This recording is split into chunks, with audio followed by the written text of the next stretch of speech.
সকলকে আবারও স্বাগত জানাই আমার ইউটিউব চ্যানেল স্টাডি উইথ আকাশে। আজকের এই ভিডিওতে আমরা ডাব্লিউবিপি কনস্টেবল রিক্রুটমেন্ট 2024 সম্পর্কে আলোচনা করব। আমরা জেনে নেওয়ার চেষ্টা করব তোমাদের সম্পূর্ণ সিলেবাস কী আছে, তোমরা কীভাবে প্রস্তুতি নিলে এই পরীক্ষাটি একবারে পাস করতে পারবে, এবং তার সাথে ধারণা নেওয়ার চেষ্টা করব তোমাদের এবছরের কাট অফ কত যেতে পারে।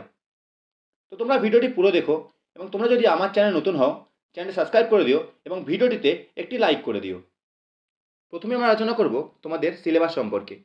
তো দেখো তোমাদের স্ক্রিনে রিজনিং এবং ম্যাথসের সিলেবাস দেওয়া আছে। তোমরা চাইলে এটা স্ক্রিনশট মেরে রাখতে পারো। তোমাদের রিজনিংয়ে 25 মার্কস আছে এবং ম্যাথসে যে 25 মার্কস। তো টোটাল 50 মার্কসের মধ্যে তোমরা চেষ্টা করো অন্তত 45 মার্কস আপ স্কোর করার, কারণ এই মার্কসটাই তোমাদের ফাইনাল মেরিট লিস্টে জায়গা করে দেওয়ার জন্য তাৎপর্যপূর্ণ হবে।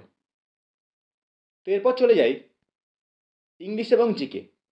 তোমাদের ইংলিশে 10 মার্কস আছে এবং জিকেতে আছে 25 মার্কস।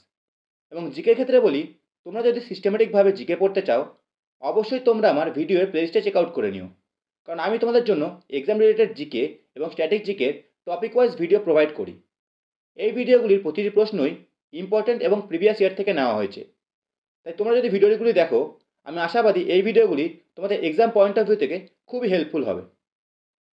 তো এরপর আমরা আলোচনা করব তোমাদের কাট অফ নিয়ে, কিন্তু কাট অফ জানার আগে তোমাদের কিছু কথা বলতে চাই। দেখো তোমাদের কিন্তু এবছর একটাই পরীক্ষা হবে, তো সেক্ষেত্রে যারা দৌড়াতে যাবে না বা রানে যাবে না তারাও কিন্তু এক্সামে বসবে।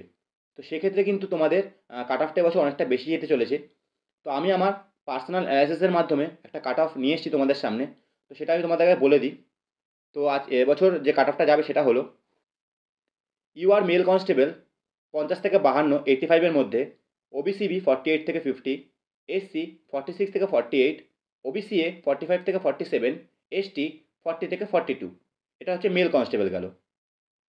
লেডি কনস্টেবল 46 থেকে 48 ইউআর, ওবিসিবি 44 থেকে 46, এসসি 40 থেকে 42, ওবিসিএ 41 থেকে 43 এবং এসটি 39 থেকে 41।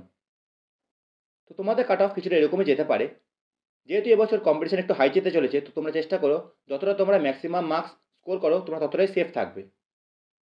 তো সবশেষে তোমাদের বলতে চাই, তোমাদের যদি জিকের টপিক ওয়াইজ ভিডিও লাগে, বা তোমাদের যদি মনে হয় যে তোমরা টপিক ওয়াইজ জিকে বা স্ট্যাটিক জিকে তোমরা পড়তে চাও, তোমরা অবশ্যই আমার ভিডিওর প্লেলিস্টটা একবার চেক আউট করে নিও। তো আজকের জন্য ভিডিও এটুকুই রাখলাম তোমাদের জন্য। দেখাবো অন্য কোনো দিন অন্য কোনো ভিডিওতে। ধন্যবাদ।